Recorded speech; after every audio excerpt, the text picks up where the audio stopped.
Good evening, ladies and gents, wherever you may be around the world, and welcome to a special Splendid Isolation stream suggested by Aaron Hook, who is a guest this evening. And we're going to be talking about a what-if scenario in history. What if the Trent incident in 1861 had led Britain into a war with the USA, which it easily could have. So we're going to be talking about that. But in order for people to join the stream, etc., I am, as usual, going to start us off with an appropriate tune. Take up the white man's burden, send forth the best ye breed. Go bind your sons to exile, to serve your captives' need. To wait in heavy harness on flooded folk and wall. Your new gods sullen peoples have devil and have child. Take up the white man's burden, in patience to abide, to veil the threat of terror and check the show of pride. By open speech and simple, 100 times made plain, to seek another's profit and work another's gain. Take up the white man's burden, the savage wars of peace. Fill full the mouth of famine and bid the sickness cease. And when your goal is nearest, the end for others sought, what's love that heed and folly? Bring all your hopes to naught. Take up the white man's burden, no tawdry rule of kings, but toil of serf and sweeper, the tale of common things. The ports ye shall not enter, the roads ye shall not tread. Go make them with your living and mark them with your dead. Take up the white man's burden and reap his old reward. The blame of those ye better, the hate of those ye guard. The cry of those ye humor are slowly towards the light.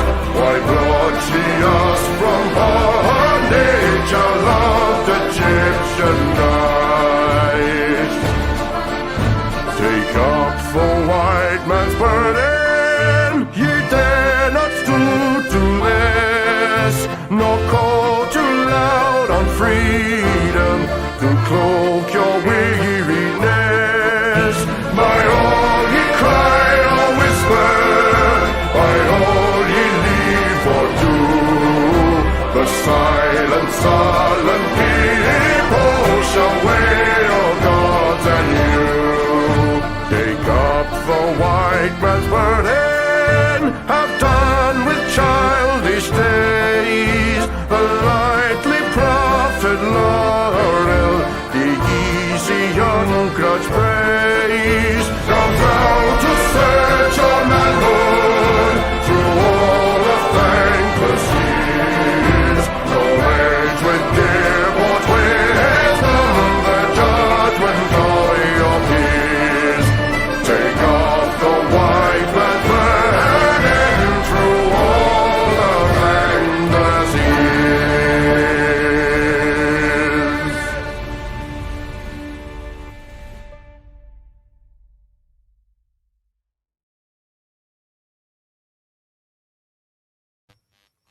And that song was by Chris Gard. Chris Gard's a bloody good guy. Good Australian bloke. Do go and check out his channel on YouTube, and you can also follow him on X on Twitter. Okay, this stream should have happened earlier in the week, but both Aaron Hook, whose idea it was, and myself have been busy this week, so we only managed to do it today. But nonetheless, better late than never, as we say. This is going to be a what-if history stream, and I don't know. I find what-ifs quite interesting in history if they're realistic, and I think this one is.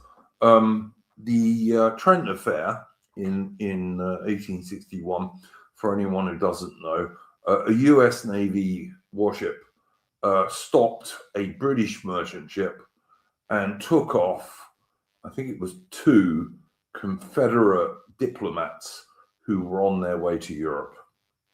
And this was a British merchant ship that he did this to, of course. And the British government was rightly very upset about this because the Americans didn't have the right to stop British merchant ships on their lawful occasions on the ocean. And eventually the US government ended up paying compensation for this, and they had to release the 2 Confederate diplomats. But it almost led to war. The reason it didn't largely was because Queen Victoria's husband decided he was going to intervene and stop British politicians from starting a war. Don't know why. I think strategically, 1861 would have been a good time for Britain to go to war with America. And I think that Aaron is going to agree with me that had Britain joined the American Civil War effectively in 1861, which meant we would have been, even if we were not direct allies, we would have been fighting on the side of the Confederate States. I think the Confederates would have won. In fact, I don't see how they wouldn't have won, but I guess that's what this stream's going to be about. Aaron knows much more about the politics and diplomacy than I do. I'm mainly going to concentrate on the naval side of things with a little bit about the army. I know Mitch is going to have some stuff to say about comparisons between the forces. Particularly the land forces, but because this is Aaron's stream, I'm going to get Aaron to start us off. Aaron, take it away, mate. Right, now with the what I'm going to do is I'm just going to put up a couple of slides, so just for a second, just so I can give people a general idea of what we're dealing with in terms of things up until Aaron, could you move your microphone just a bit closer to yourself, please? Is that better? Yes.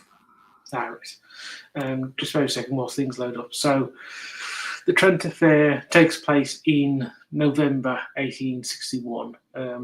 So with the election over in November 1860, you have a secession crisis in the United States.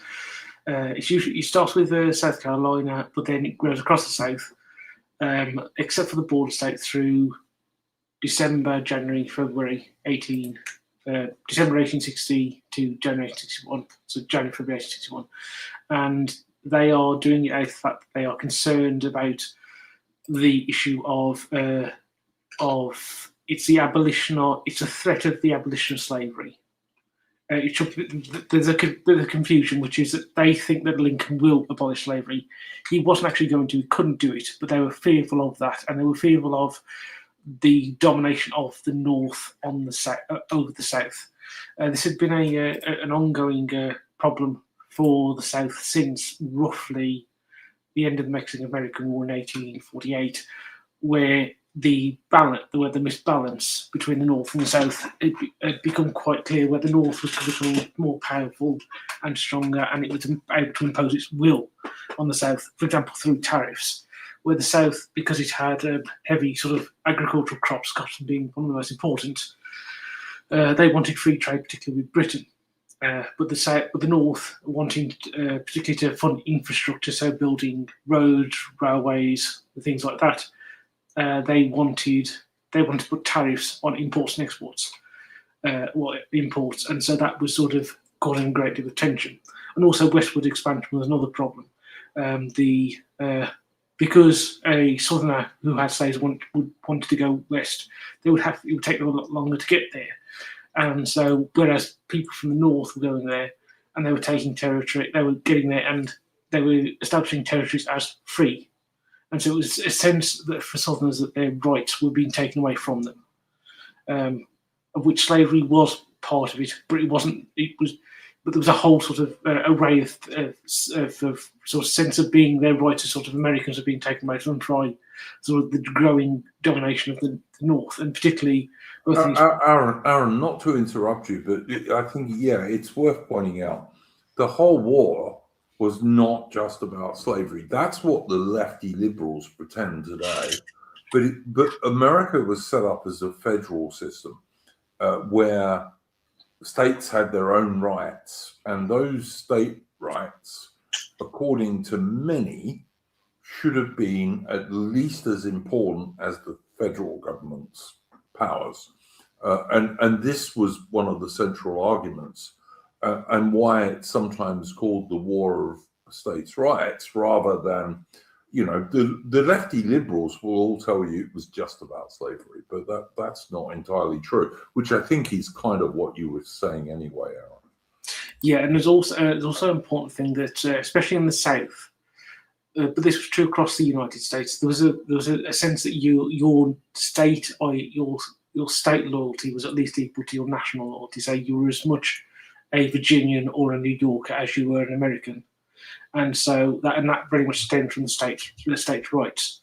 And so when throughout sort of the beginning of 1861, the federal arsenals in the South are being taken over by the secessionist forces.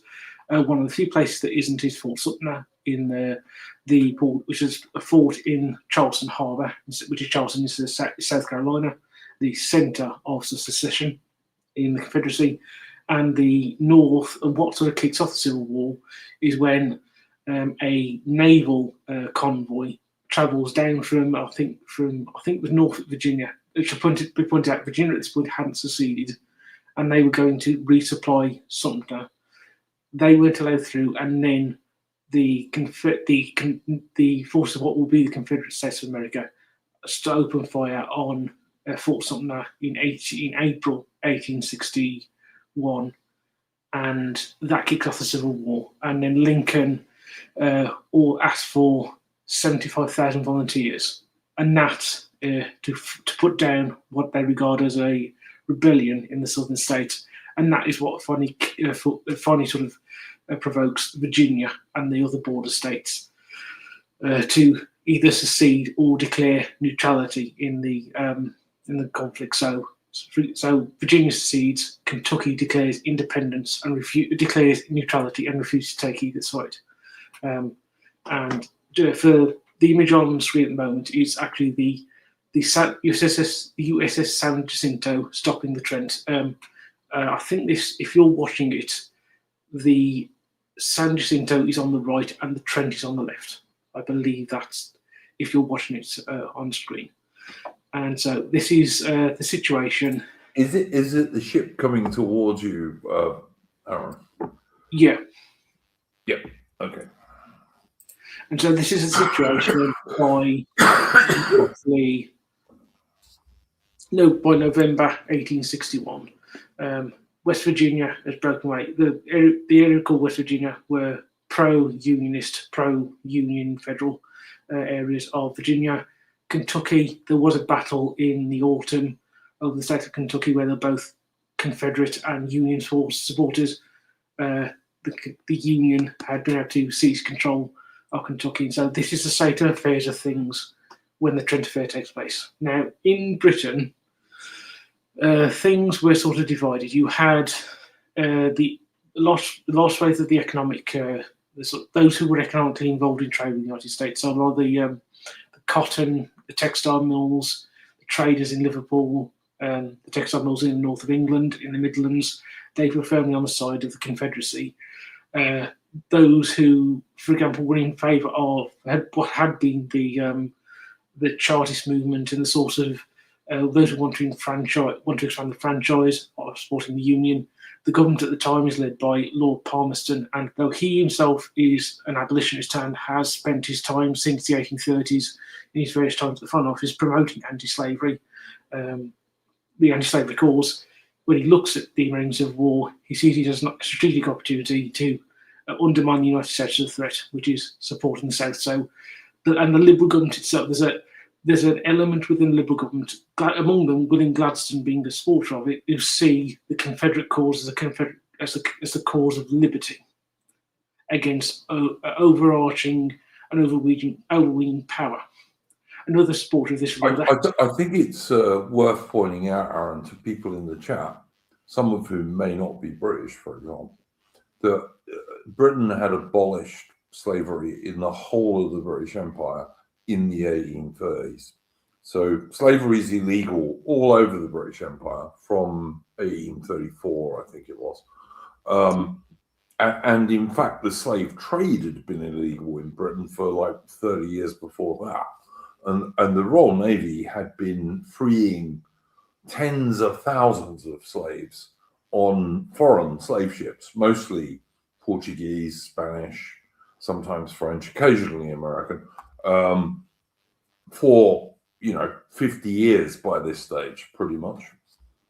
Yeah, and actually that's important to remember, because one of the things that the Royal Navy has always been very sort of careful of doing is doing its best not to interfere with American flag ships, given that was one of the things that had caused the War of 1812. And so when the Trent Affair happens, you have a US Navy ship stopping and boarding a British flagged ship.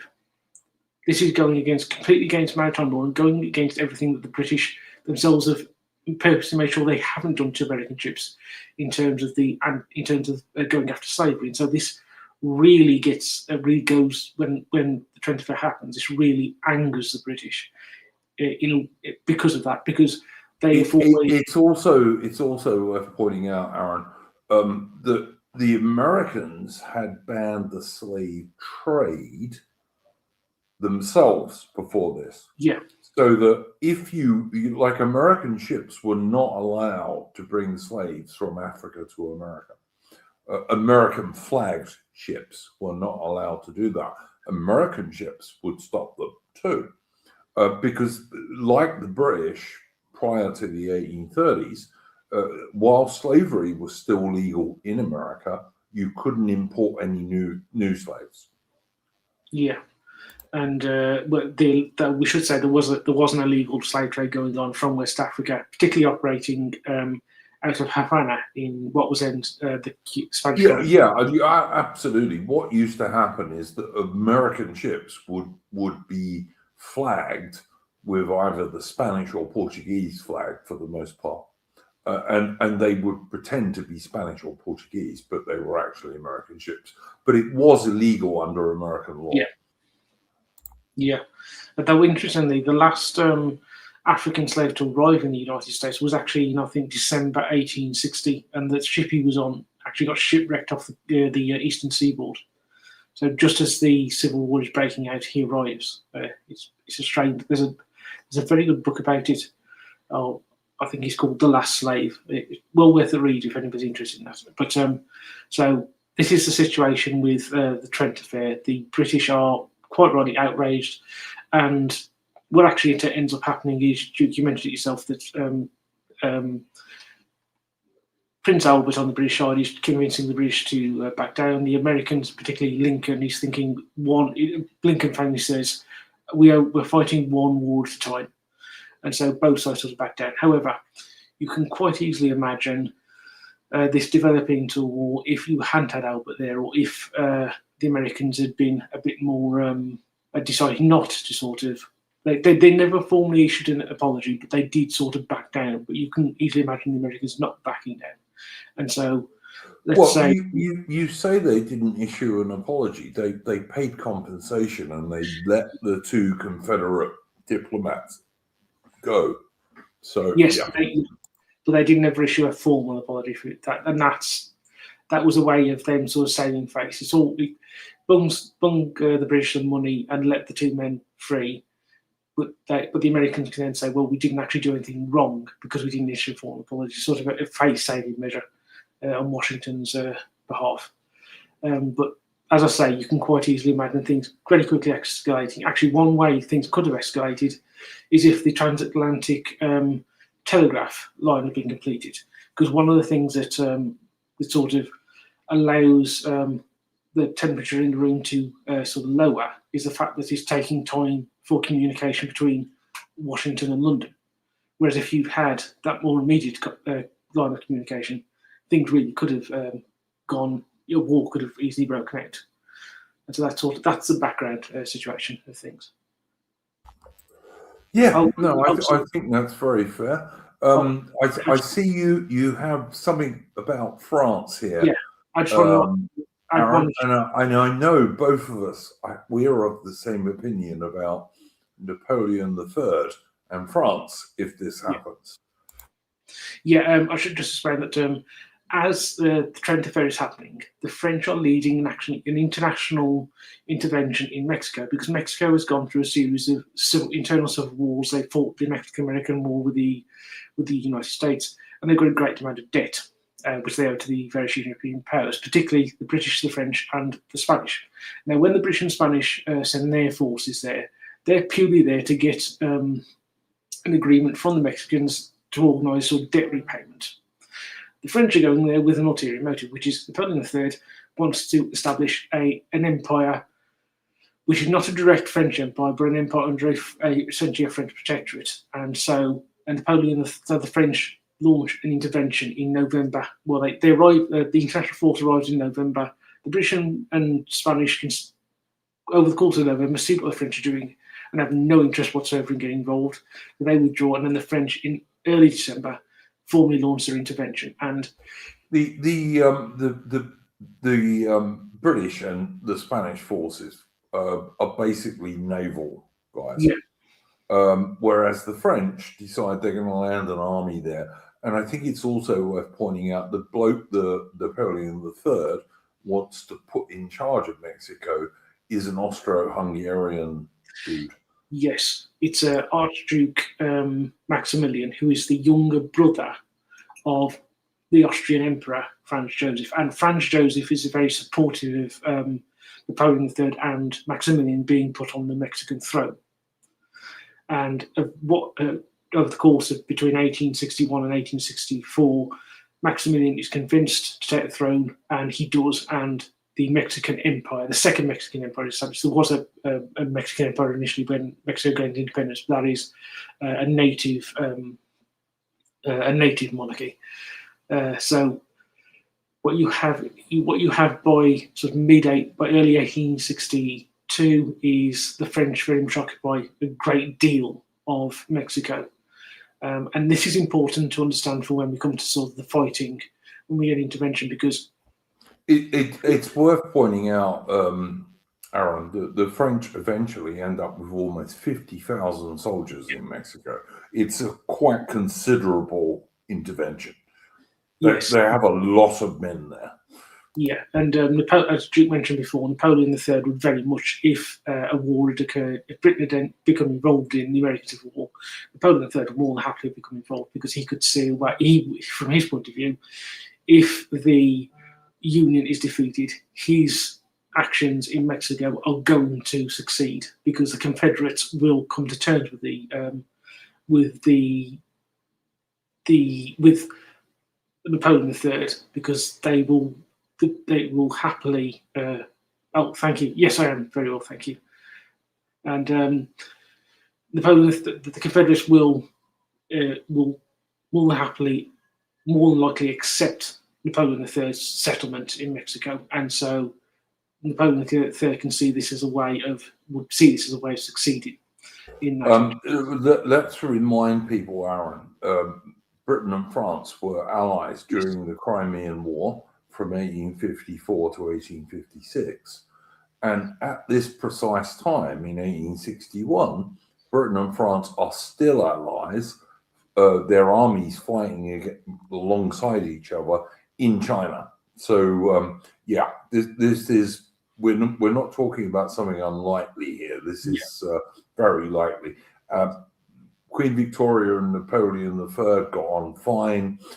Queen Victoria was very big friends with Eugenie, Napoleon III's empress, for example.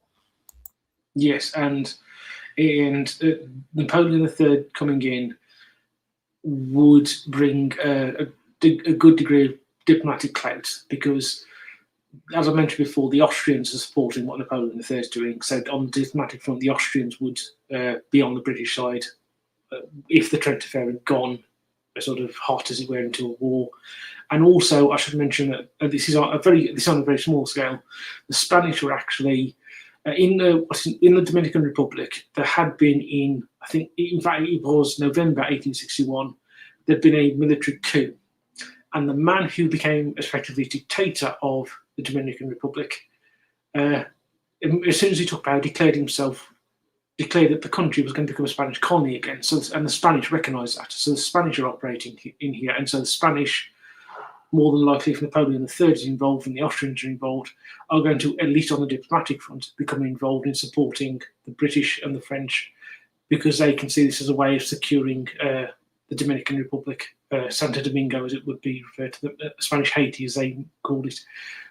They would see it as a chance for them to sort of cement the reestablishment of colonial rule there. And so you've got, if the Trent Affair becomes a big leads to British involvement, as we mentioned, the French will be involved, and then you've got a diplomatic coalition of the British, the French, the Austrians, and the Spanish that might well bring in the Portuguese on the diplomatic front, and so you've got a solid front of great and middle-ranking powers siding against the Union, and that doesn't give them that's good for a thing for them to face when they're already facing the power of the Royal Navy.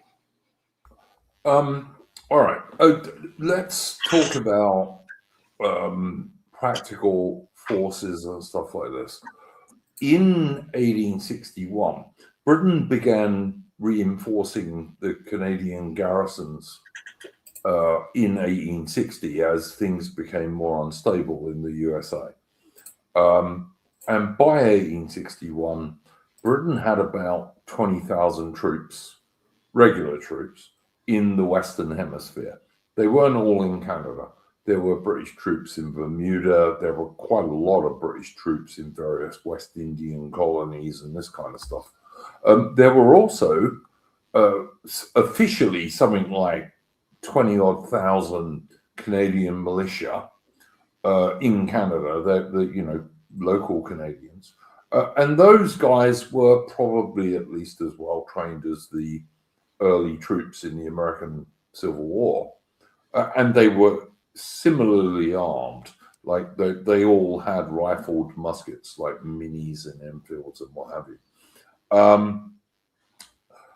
And I think they would have been perfectly able to fight American volunteers in 1861. So you're talking about 50,000, maybe, 40,000 British troops available in the Western Hemisphere. I think it would actually have been more like something like 30 to 35,000 really that would have actually turned up. But bear in mind, had war broken out, the British plan was to send another division to Canada. So that would have been another 11,000 regular British troops.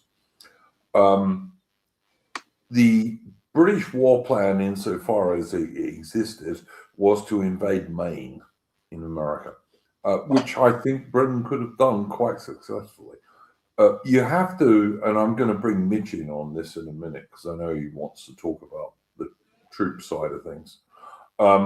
The Americans were not doing very well fighting, the federal Americans, the North, were not doing very well at fighting the Confederacy at this stage. They were losing battles, not because they didn't have more men, because they always did, but because their generals weren't very good.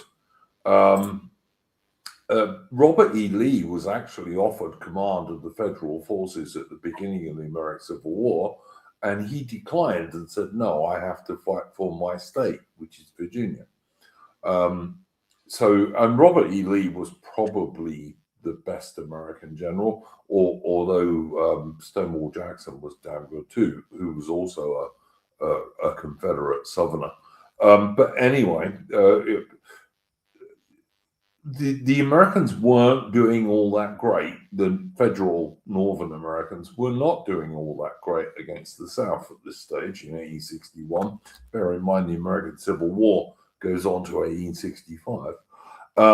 So had they had to have kept large numbers of forces in the North to defend against Canada, as well as the British could have raided the American coast anywhere, both on the Atlantic and the Pacific side, and they would have needed troops for that too. This is not going to go well for the Americans, okay? It's not. And then, as Aaron and I are both saying, very good chance Napoleon III turns around and says, "Yeah, I'll join that. Sounds like good." And he's got almost 50,000 French soldiers in Mexico. This is not good if you're Lincoln and the federal Americans. Mitch, anything you want to say about like the armed forces? Before you do, I'll say one thing. The regular American armed forces prior to the American Civil War breaking out were less than 40,000 men, right? This is at a time when even the British Army, which is very small by European standards, has, I don't know, 190,000, 200,000, including reserves. So, you know, and obviously many of the best officers, particularly, went to the South. They didn't support the Federals. So the American forces in the American Civil War were not very well trained, it has to be said. But anyway, Mitch, what would you say about this stuff? And then we'll go back to Aaron. Regarding like the U.S. Army in this phase of the American Civil War, it was a matter in terms of Eastern theater. I mean, the Western theater is a bit more nuanced with Ulysses S. Grant in Kentucky and Tennessee, that neck of the woods. But on the Eastern theater, for example, which would do the lion's share of the fight now, I imagine this scenario of us joining, the Eastern theater has some of the worst generals on the Union side for sure. You had Mitch, I'm sorry, we seem to have lost Aaron. I hope he's going to be back soon. Yeah.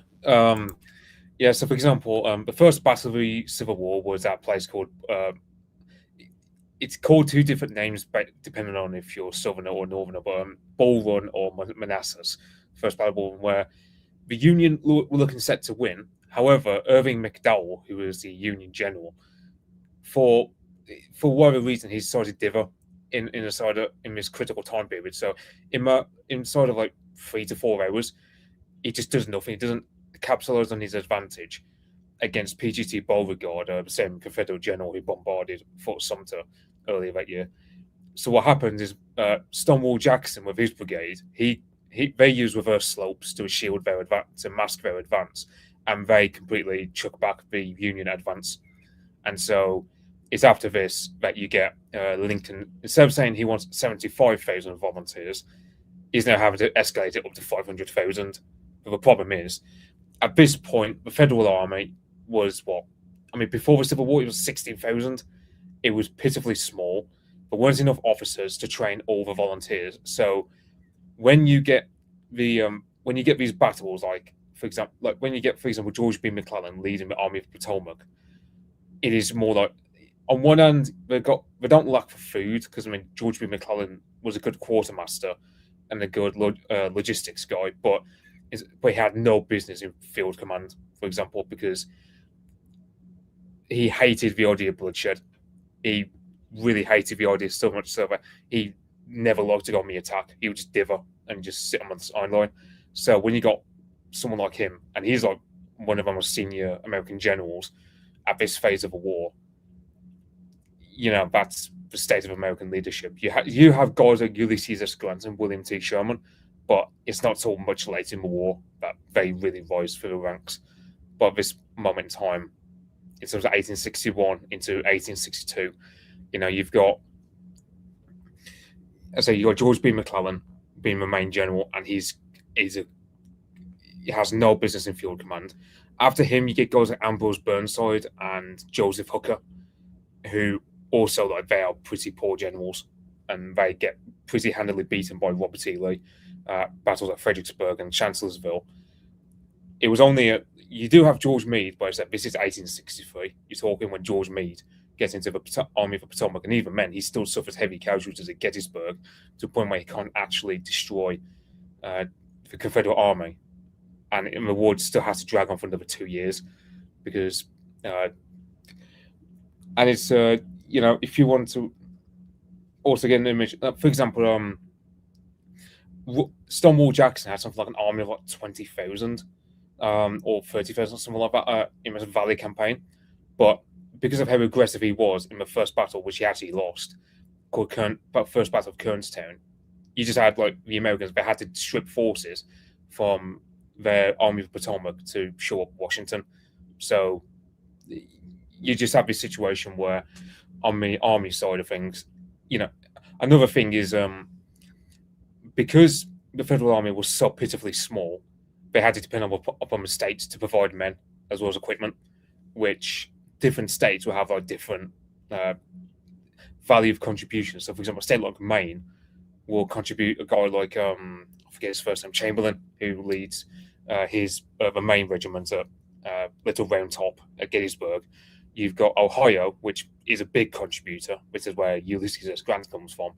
But yeah, it's really just a hodgepodge of different states all cobbled together. It's not like a truly federal, centralized army in the way you think of a U.S. Army today. So, suffice to say, with battles like Bull Run and Antietam really been a baptism of fire, if we chose to join the war, I don't see the Americans doing much in context of North, because you got factor for Southerners. I think it was there was a disproportionate amount of Southerners who graduate from West Point year after year.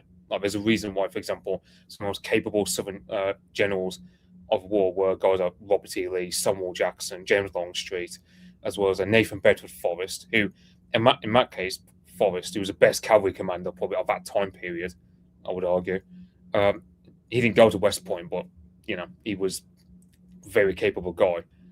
And the Union Army. Even today, Mitch, the bedrock of the U.S. Army is the Southern boys. Even today, to be honest. Yeah, and so you have. As for the U.S. Navy, they had 90 vessels, but only a fraction of them were actually serviceable. So 90 guns, I believe. For example. Yeah, I'm gonna cover that in some detail in a minute, Mitch. But yeah. Yeah, I believe because it's worth. I don't think they had. If they did have ironclads, there were very few, for example, of them at the start of the war. It was only really late. The U.S. Navy built 2 ocean-going ironclads by 1865, and one of them, the USS Galena, the U.S. Navy were quite open about being a bloody awful ship, basically. New Ironsides wasn't so bad, but that was the only U.S. ocean-going ironclad, as opposed to river gunboats and things, that was any good at all. I have heard people say that the Monitor, that little river thing, could have taken out the entire British Navy. Listen, there is an excellent Tharian. There is an excellent naval historian on YouTube called I know him. Trent Affair. Yeah, and he did a video on this some time ago where he actually went really ingrained into detail about this. The guns, the 2 guns on the USS Monitor could not penetrate Warrior's armor, even if the Monitor was next to Warrior. Yeah. She could not penetrate her armor, and she was also very unseaworthy. like the Monitor eventually foundered in a bit of a rough sea because she had about 9 inches of freeboard. Yeah. You know, and the sea swamped her and she sank. Yeah. They've since raised her and she's in a museum, which I'm happy to say. But HMS Warrior could have sailed past the Monitor at full speed and Warrior could make 15 knots. And her wake would have swamped her. She wouldn't have even needed to fire. You know, she would have foundered. There's been a couple of crappy American novels about this, which are frankly embarrassingly bad. HMS Warrior was the most powerful warship in the world in 1861, along with her sister ship, HMS Black Prince.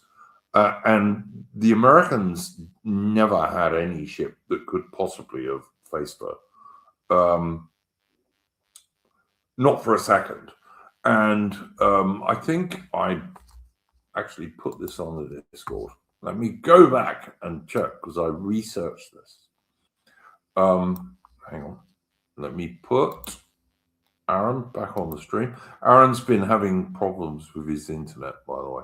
All right. So in 1861, the Royal Navy had 4 ironclads, and they were all quite good ships.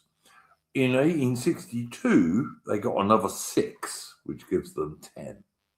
They got another 3 in 1863, which gives them 13. And then they got a further 8 by 1865, which is when the American Civil War historically ended. So they had 21 ironclads. Now, in addition to that, the Royal Navy had scores of other wooden and unarmored iron warships, and they were all steam powered by 1861. The American Navy in 1861 had 24 steam powered warships, and they were all wooden ships. None of them had more than 40 guns. The last RN Royal Navy steam powered line of battleship, but it was steam powered, had over 100 guns, and it was launched in 1859. At the same time, the French had 6 ironclads in 1861. They had 11 more by 1865, although all of those French warships were weaker in terms of armor, speed, and gunpowder to those of the Royal Navy. And someone asked earlier, what about the Russian Navy? The Russian Navy had 4 ironclads in 1865. Like I said earlier, the Americans had 2 by 1865, and one of those, the United States naval officers regarded as a fucking awful ship. And, you know, she would have lasted 2 minutes in combat with any decent navy. So, yeah, there was no comparison in the naval forces at all. Had Britain gone to war in 1861, the American so-called blockade of the South, which was always very weak. Let me look this up because I know I did earlier.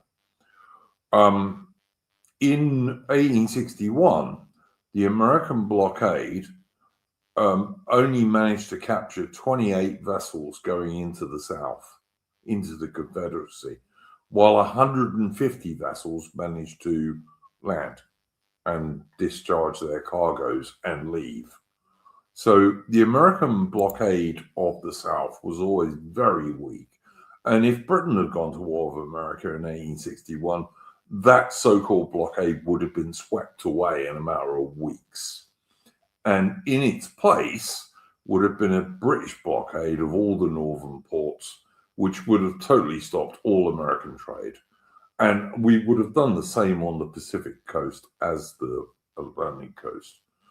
And there's nothing the American Navy could have done about it. They simply did not have enough or powerful enough warships to do anything about it whatsoever. Aaron, you're back. Yeah, sorry about that. My internet was playing up. No, not your fault.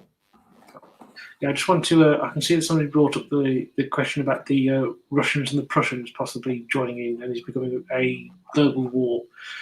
With who? Who would they have joined, for God's Well, sake? this is the thing. The Russians were relatively pro-Russian because the Americans had been relatively pro-Russian during the Crimean War. However, the Russians weren't. The Russians would have been fairly skeptical about going to war because obviously they would have been going to war with Britain, but that would have brought them into war with France, and that would have brought the Austrians into it, and the idea that the Russians would be, even with Russian support, would be very wouldn't be overly interested in going to war with France and Austria at the same time. It's notable that during the 1860s and 1870s, the Prussians deal with the Austrians first, then the French, because they now tried to deal with them at the same time. Aaron, as I've just said before you rejoined us, right? Yeah. The Russian Navy had 4 ocean-going ironclads by 1865, right? The Royal Navy had 21, and the French had 18. So, yeah, I mean, if the Russian Navy wants to commit suicide, I guess they could, but would they be that stupid? I don't know. That's the thing. I don't think the Russians would, and I don't think that even with Russian support, the Prussians would enter such a war.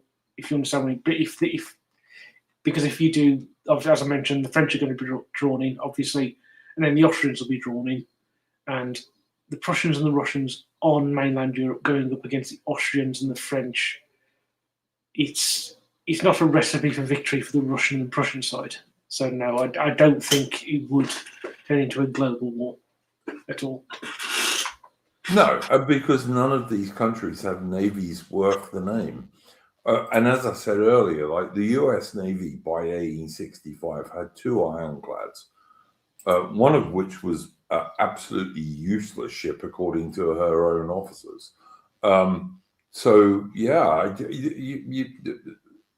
if Britain goes to war in 1861, all federal Northern American trade stops very quickly. And of course, the South can import and export as much as they like because, the Royal Navy's not going to blockade them. And this is whether the French join in or not. It doesn't make any difference.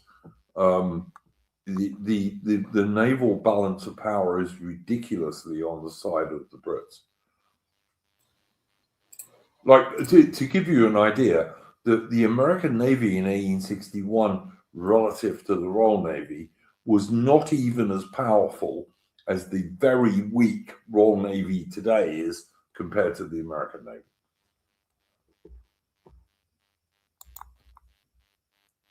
Yeah, at this point, I just want to bring up the sort of land side of things because, so if the British and even with the French come involved, the federal forces, the Union, are in a big trouble because here you have, when people think of the American Civil War, this is what they think of: the Eastern Theater in Virginia, and the like. And so, this is where the big fighting for most people is going on, and because it's close to Washington DC, it's got a lot of press.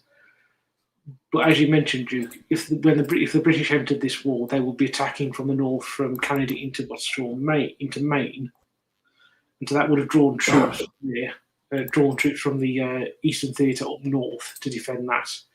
And then, but to explain for most people, I don't think they quite understand how big the American Civil War is because it's not purely taking place in the East. This is across. So you've got the whole here, going up from New Orleans. You've got the Union, in actual history, the Union does take New Orleans in 1862. Obviously, if the British join, that's not going to happen. But at the same time, Grant is coming down the Mississippi. And so you've got troops fighting there. And obviously, Grant is going to have troops taken from him to go up north to fight the British coming into Maine and also trying to reinforce the Eastern Theatre. And then we've also got the Western Theatre. Oh, here we go. And then you've got this is an area of the American Civil War that most people don't know about, which is in the Southwest, where you have Texas joins the Confederacy. The areas of what's now Arizona and New Mexico, they're called the Arizona. They become the Arizona Territory, the Confederates within the Confederacy. And throughout 1862, the Confederates are successfully fighting the Union in this area. And at the same time, in Southern California, you have Confederate partisans operating, as well as Confederate partisans operating in areas of Arizona as well. And so you can imagine that the British and the French are involved. The British are going to be obviously raiding the eastern coast, and that's going to stop Union troops being sent east to face off against the Confederates coming from Texas. And as we said earlier, Aaron, Napoleon III has over 40,000 French soldiers in Mexico. Yeah, and so the Confederates are going to be successful in probably not only securing what's here, New Mexico and Arizona, they're probably going to be able to make advances into Southern California itself. And so I can imagine by the end of 1862 into 1863, the Union is going to be looking to, they're going to be suing for peace, because they're blockaded on both sides. They're being invaded from the north. The south is going to be, with French support in the southwest and Royal Navy support, threatening to take California. And there are probably going to be British troops serving on the eastern seaboard itself. Maybe not in huge numbers, but they're going to be there. And that's going to be important for the musketry of the Confederate Army, because with the open supplies coming from Britain, they're going to have the ammunition and the skill of British officers being lent to them to train them how to fight, to train them in musketry properly, which will increase their edge against the Union troops, which is going to inflict even heavier casualties on the Union, more than they already are dealing with the British and the French.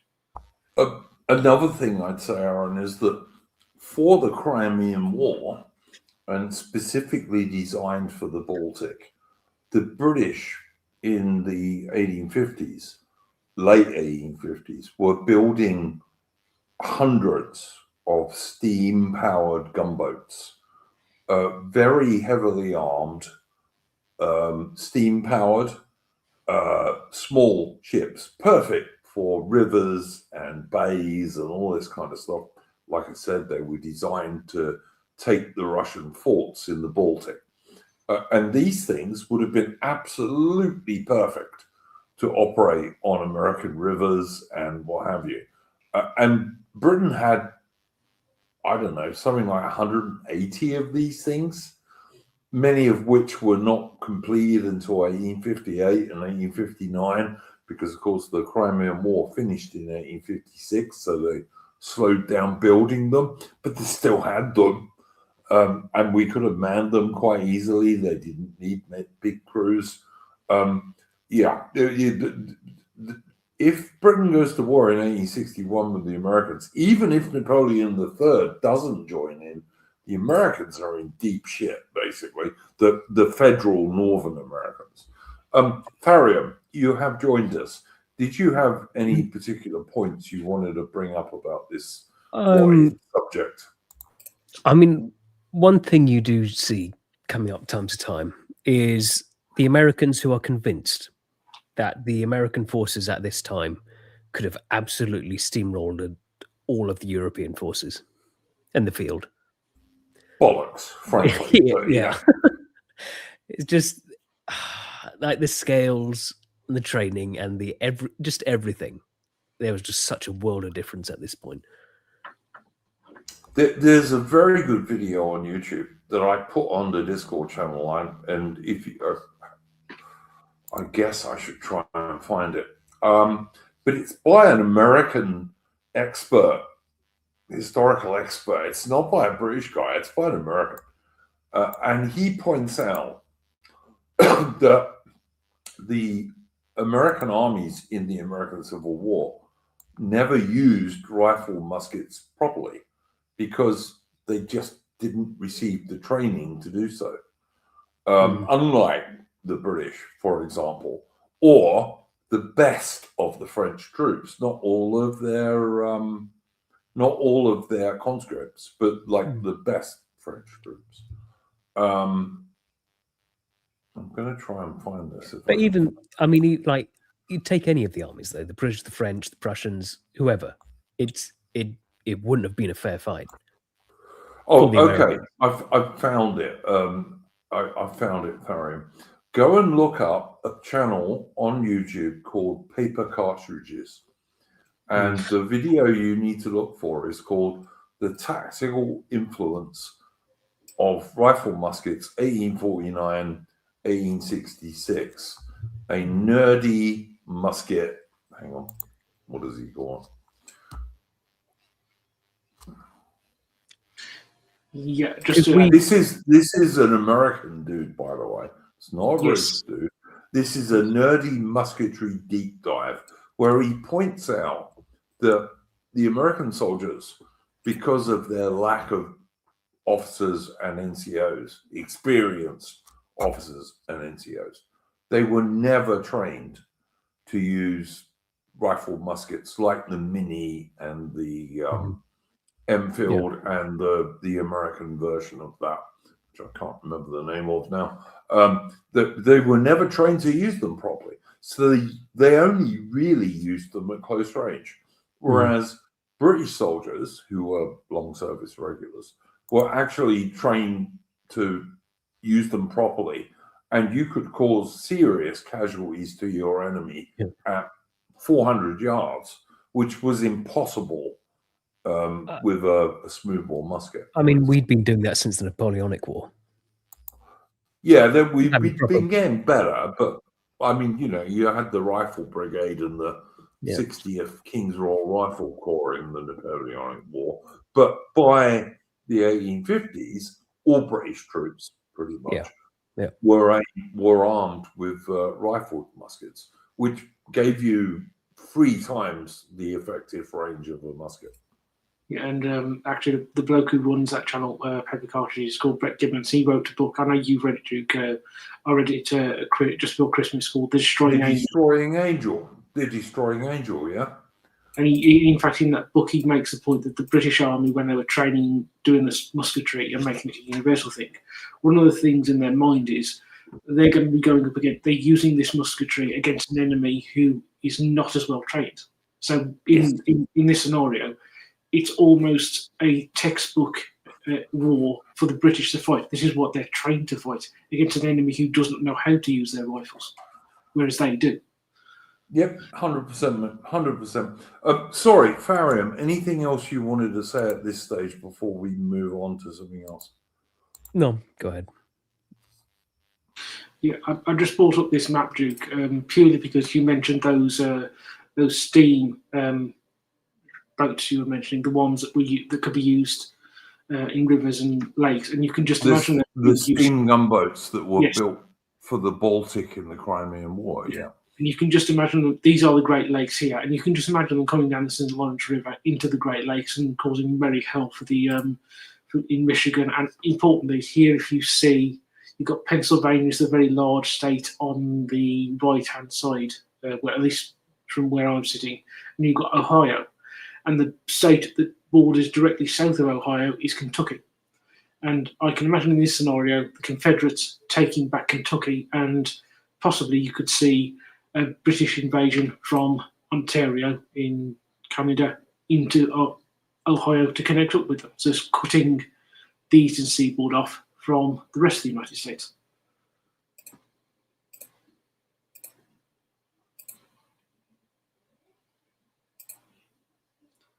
Hello.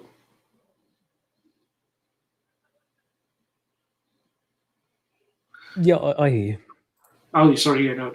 Yes, I was just thinking. So that would be, and this would just further build up the pressure on the Union as well.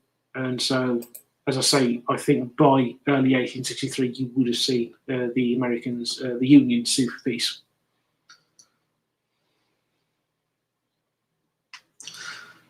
And that, I think, would have led to an interesting sort of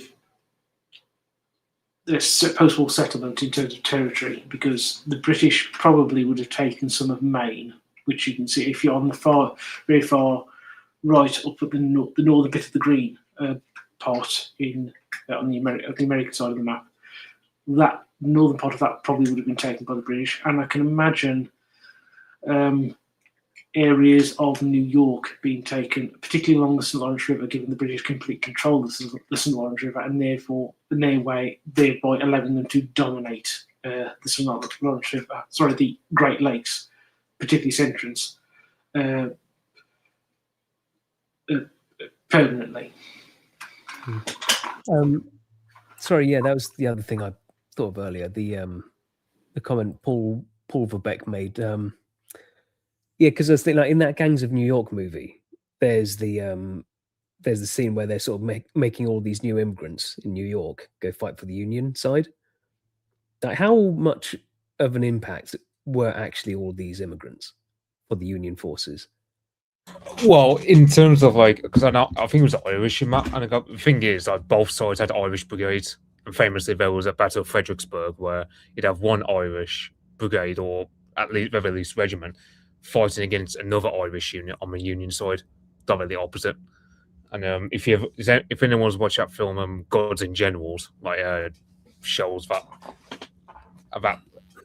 in a very sentimental, mawkish way, but also, in New York there were Irish riots because the Irish immigrants didn't want to get drafted into the Union Army, basically.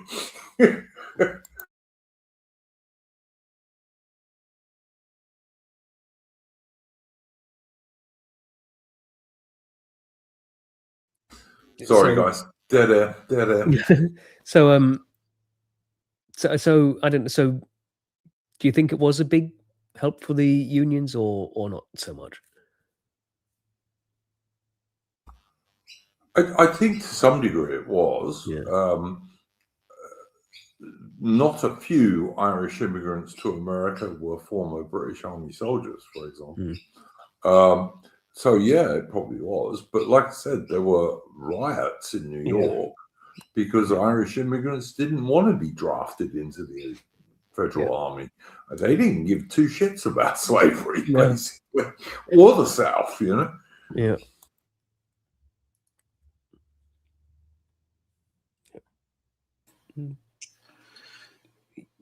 Sorry, Aaron. I think it's also worth mentioning, and I'm sure Aaron will bring this out, that even in the North and the federal government, Lincoln had many enemies. Lincoln's enemies were not all in the South of America. There were many people who didn't like him in the North, in the federal government. Yeah, the people within the Republican Party weren't his biggest fans. Also, the Northern Democrats were very much opposed to the idea of going to war. They were known as Copperheads, and New York City was very famous for it. New York was very famous for this because you had the former mayor of New York. I forgot the name. Ferdinand something or other. He was a very strong critic of Abraham Lincoln throughout the Civil War, and Lincoln and the successes that the Confederacy has in, say, 1862 in actual history caused Lincoln quite a lot of trouble. And so you can easily imagine if the British alone in this, let alone the French as well, that causing huge amount of political trouble for Lincoln, and the idea of having to come to the negotiating table in, say, early 1863 is something that not only is the reality on the ground causing that, but also internal political pressure from both within the Republican Party and from his Democratic critics. And I think one thing we might want to mention, Duke, is that what effect this would have on Canada, because Canada, obviously, one of the one of the things that prompts Canadian Confederation is the fear of war, is fear of an American intervention, and the idea that Canada needs to unite. And so, in this scenario where the British become involved in the American Civil War, you probably would see a Canadian Confederation a year or two earlier, and it would have been sort of buoyed up. It would have been a lot more stronger. So you may have seen Newfoundland join Canada instead of staying outside, for example. Well, I mean, obviously, historically, in the later 1860s, the Fenians tried to invade Canada several times from America. They were always easily defeated by the British and Canadian militia. But they tried several times, and most of these guys were ex-Irish federal soldiers of the American Union Army. But they were always defeated. You can go and look at the excellent channel British Muzzle Loaders by Rob on YouTube, who's a Canadian guy of Scottish heritage. And he's got some excellent videos on these Fenian attempted invasions of Canada and how easily they were defeated by the Canadian militia and a few British troops. But yeah, it's in fact, we've got a video on our channel about one of these operations. But yeah, I think you're right about that, Aaron. I think, like, had Britain gone to war with the USA in 1861, there's no way that the Americans don't sue for peace in 1863 at the latest, basically.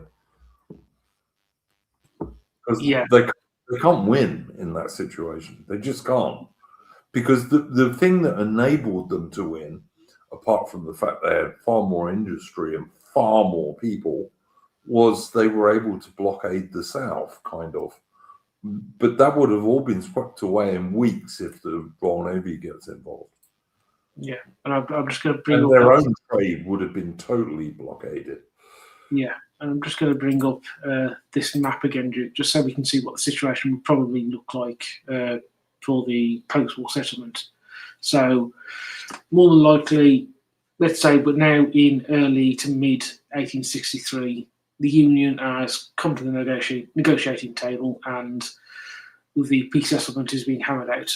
Well, the Confederacy is going to get Kentucky, it's going to get West Virginia more than likely, and probably it will almost certainly get the New Mexico Territory, the Indian Territory, what's now Oklahoma, and possibly parts of Southern California. They may get areas of Missouri, which is the state between Kansas and Kentucky, but they won't get all of Missouri because that was a state that was very tension, the great deal of tension between both free staters and supporters of the Confederacy. Yeah, because this is where you have what's called Bleeding Kansas, where you have guys like John Brown really come to the fore, and that's one thing that really kind of precipitated the Civil War. Was you had John Brown, he tried to raid Harper's Ferry to get access to the armory there.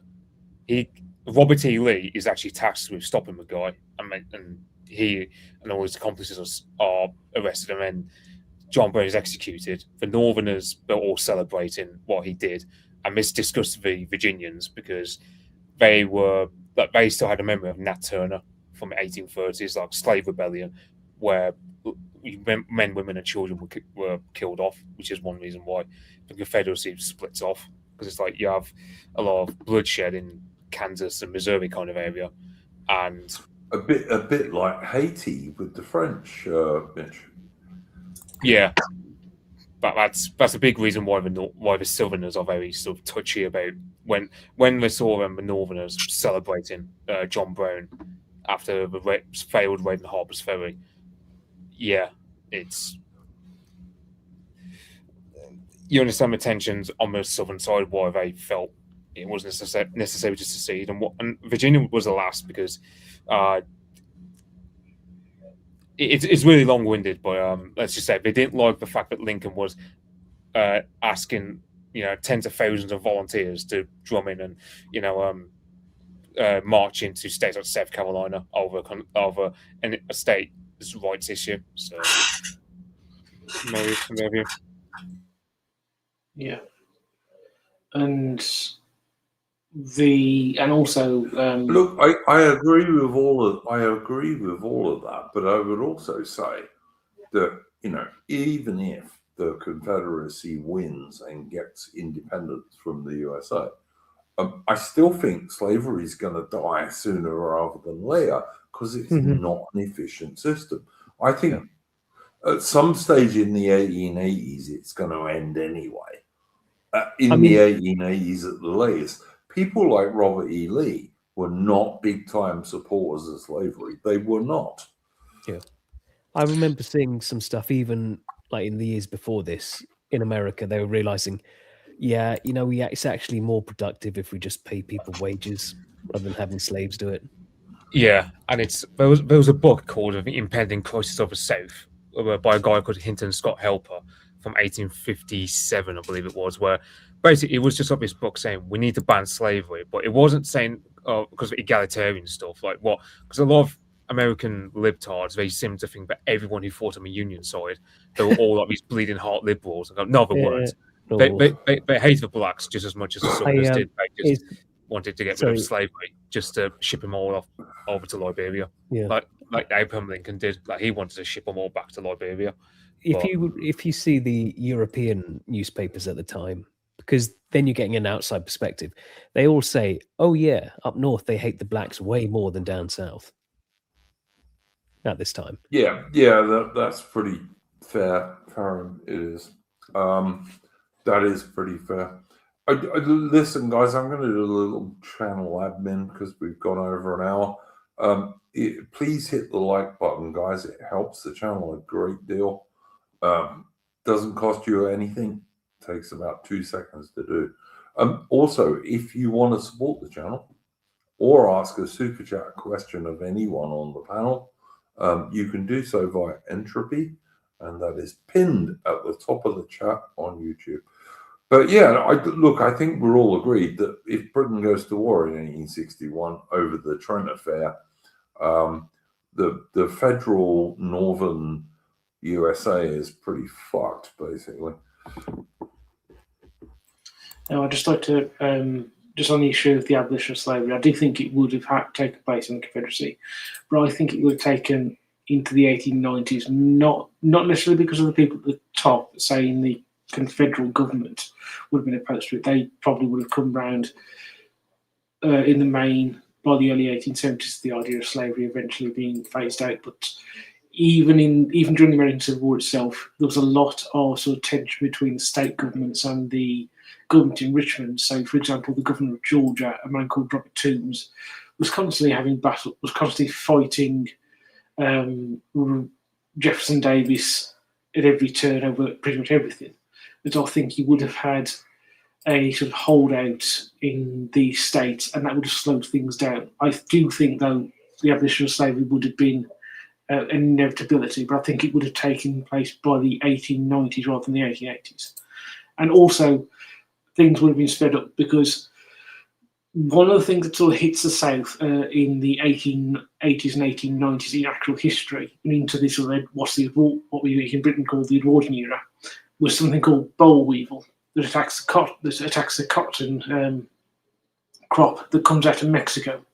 And you can quite imagine if you got a Habsburg-run Mexico, you've got significant trade between that and the Confederacy, and then that boll weevil arriving in the Confederacy in, let's say, the 1880s or 1870s. So things so the combination of a general attitude that slavery should be brought to an end, and then the sort of economic argument for the continuation of slavery being undermined by the boll weevil attacking the big cash crop of slavery, which is. Aaron, don't forget, like Britain, as a result of the American Civil War, started growing cotton in India and later on in Egypt, and so that's going to become like that's going to become rivals to the southern cotton crop anyway.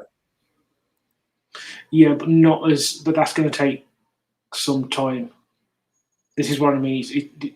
The economic factors are going to take time to undermine the resistance of those who want to retain slavery. That's why I think it would take until the 1890s to get rid of it. It would go, but it would take in roughly the 1890s, around the same time as Brazil got rid of it at the end of the 1880s, beginning of the 1890s. Yeah, you and I disagree by about a decade, but that's okay. It's not a big deal.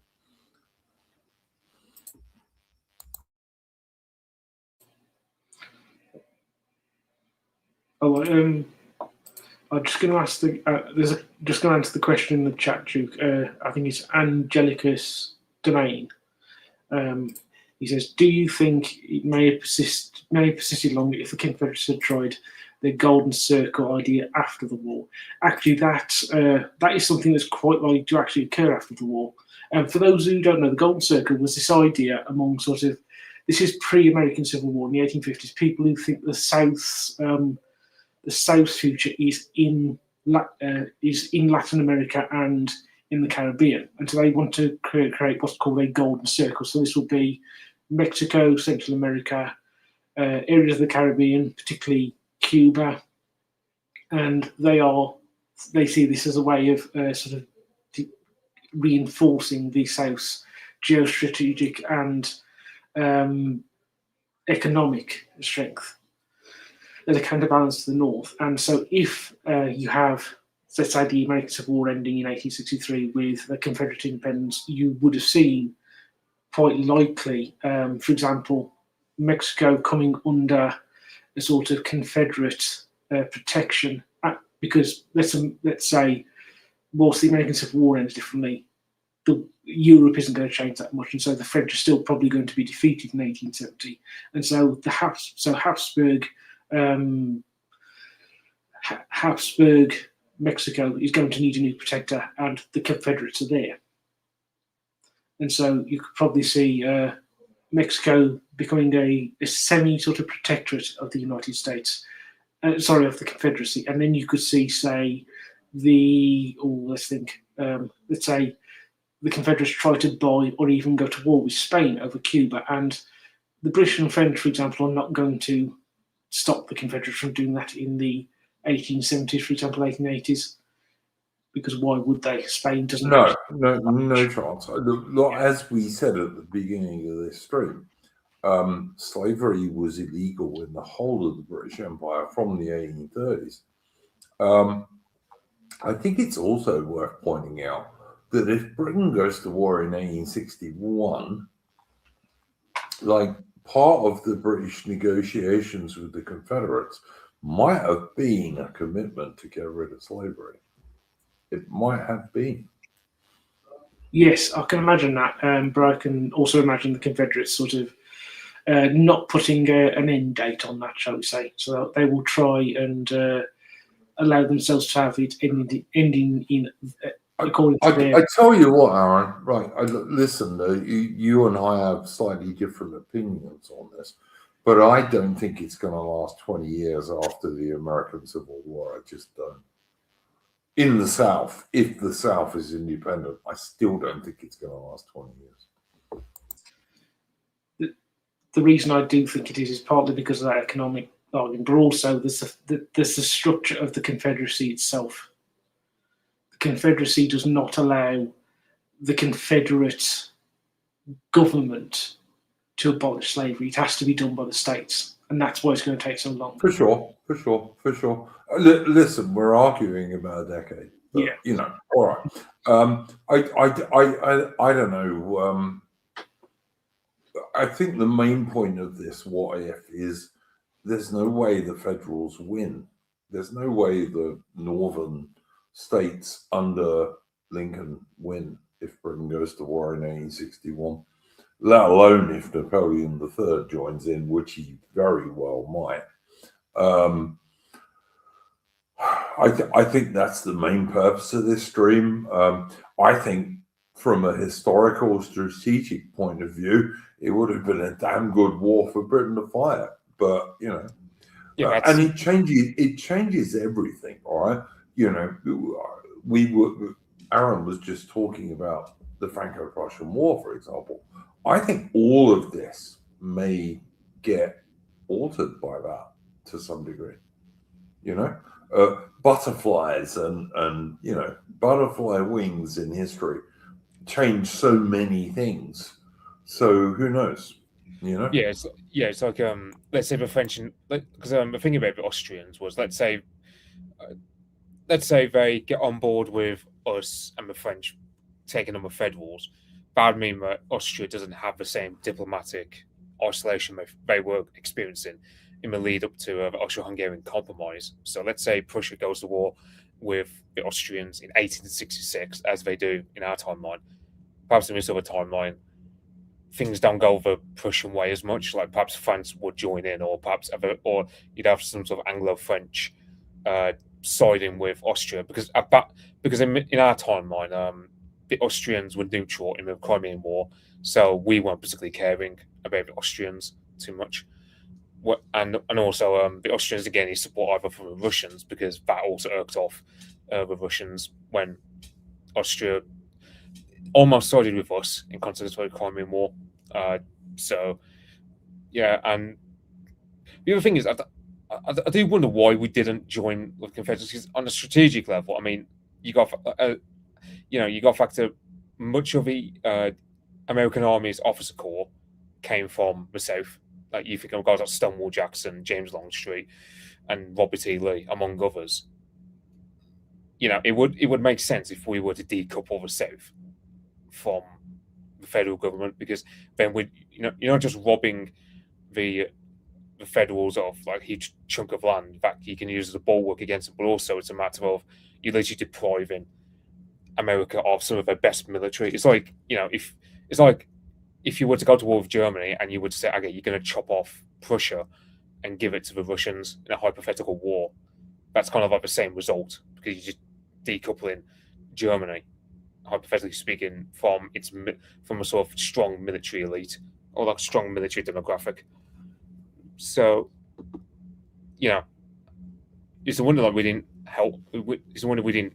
I know we did build some. I think in Liverpool was it where they built some steamers, like 2 ironclads, I believe, if memory serves me right, for the Confederates, but nothing from our government in this timeline to help the Confederates. Yeah, my argument is if you're a leader of Britain in 1861, going to war with America and help dividing it into 2 would be an absolutely great strategic thing to do. I would have done it for sure, you know. I think the big issue is that you are, as Angelic's domain points out, you are having to sell an argument that you're having to sell the idea of going to war for fighting for a slave owning republic, and the country. Hang on though, Aaron. Only in, what was it, 1863? Lincoln. 1862. Well, it was January 1st, 1863. After this was after Antietam. Yes, exactly. So in 1861, and we're talking about the Trent Affair in 1861. Lincoln hadn't said he was going to free the slaves at all. You misunderstanding what I mean. It's not about what Lincoln said. It's the fact that the states in question are slave-owning states, and you are the British. This is the British Empire, which has campaigned to eradicate slavery, and that's the divide is. You have the British Empire. This is the difference. Aaron, this is the difference between me and you. I believe in real politics. All right, I don't care about slaves one way or the other, really. I'm not sure Britain should have got rid of slavery in the 1840s, to be honest, but we did. But you know what? I believe in real politics. I believe in nation states and powerful countries, and I don't care if the South's got slaves. You know, I only care what makes Britain more powerful? You know, the argument that you're using here, Aaron, and I know you don't really believe this, right? No, I don't believe it. The argument you're doing is, oh, there's some moral thing going on here. Fuck morals. I'm talking about real world power. Duke, first of all, don't accuse me of believing something I don't. The point I'm making here... I said I don't think you believe that, Aaron. Yeah. And you didn't let me finish. I don't think you believe that. I didn't say you did. I said I don't think you believe that. No. And also you said the division between us is that you believe in realpolitik. That presumes I don't. I do believe in realpolitik. Realpolitik. Beg your pardon, Aaron. For that, I apologise. Beg your pardon. Right. And also, I'm not making some moral case. What I'm pointing out to you, Duke, is the British government would have to make that case to Parliament. Mm-hmm. And Palmerston, 10 years earlier, had lost power. He'd been thrown out of the Foreign Office because of actions he'd taken dealing with Napoleon III, because he didn't have Parliament support. Sure. That's why he wouldn't act.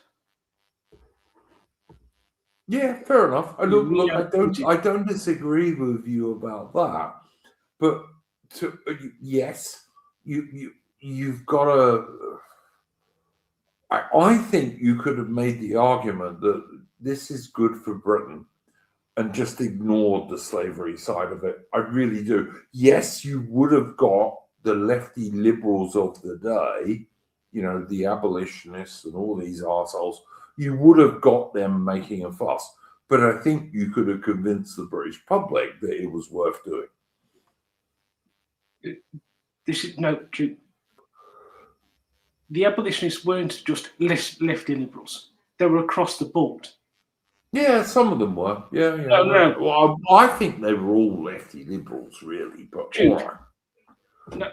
No. This is the thing: the abolitionist movement had broad-based support across the political spectrum in Britain. This is why there was such a division, even in actual history, in Britain over the American Civil War. And the idea that that's what caused the controversy and why Palmerston was always cautious about the idea of ever going to war with the United States, because he knew how controversial that would have been in Britain itself, because of the broad-based support abolitionism had across the political spectrum. It wasn't just lefty liberals of the day. Well, all right. I'm not sure you and I are going to agree on this. I would say even the so-called right-wing people who were abolitionists were probably lefty liberals to some degree. You're not going to agree with that. But No, Jude. So you're telling me you think that people like the Earl of Shaftesbury was somehow a lefty liberal? Oh, yeah, absolutely. I would regard the Earl of Shaftesbury as a lefty liberal. Yeah, for sure. I would. I really would, mate. I'm sorry. I would say, like, in America, like, there were like people who were abolitionists, right, such as Hinton Scott Helper, who today would be regarded as a white supremacist because of that book that he wrote called Impending Crisis of the South. So, like, he would be seen today as like you know, far to like I'm a quote unquote far right, because he was arguing against slavery on the perspective that it was bad for the white man, like it was retarding the economic development of the South, and it was bad for the white men having to, you know, constantly watch over blacks, and you know, you had guys like Stonewall Jackson educating the blacks based on the gospel. So I wouldn't say like it. Like I'm agreeing with Aaron in the sense that abolitionism wasn't a left-wing thing; it was a thing both left and right would have agreed on, for different reasons, but it's still getting to the same intention of getting rid of slavery. So, see, you know, my point, and yes, Mitch, I think that's fair. But my point would be, I believe with the Scottish dude, that, you know, the British abolition of slavery was not absolutely a great thing, to be honest. The Scottish philosopher guy I'm talking about, but it's not something I lose a lot of sleep over. It's a bit like when Disraeli and Salisbury were supporting the Turkish Empire against some of their Christian subjects because it suited Britain. I'm sorry, you know what? Yeah, all right. I'm happy Greece got independence eventually, and the Brits helped them a great deal at the Battle of Navarino. But you know what? I look at British interests more than I look at that. I'm real politic in that sense, Aaron.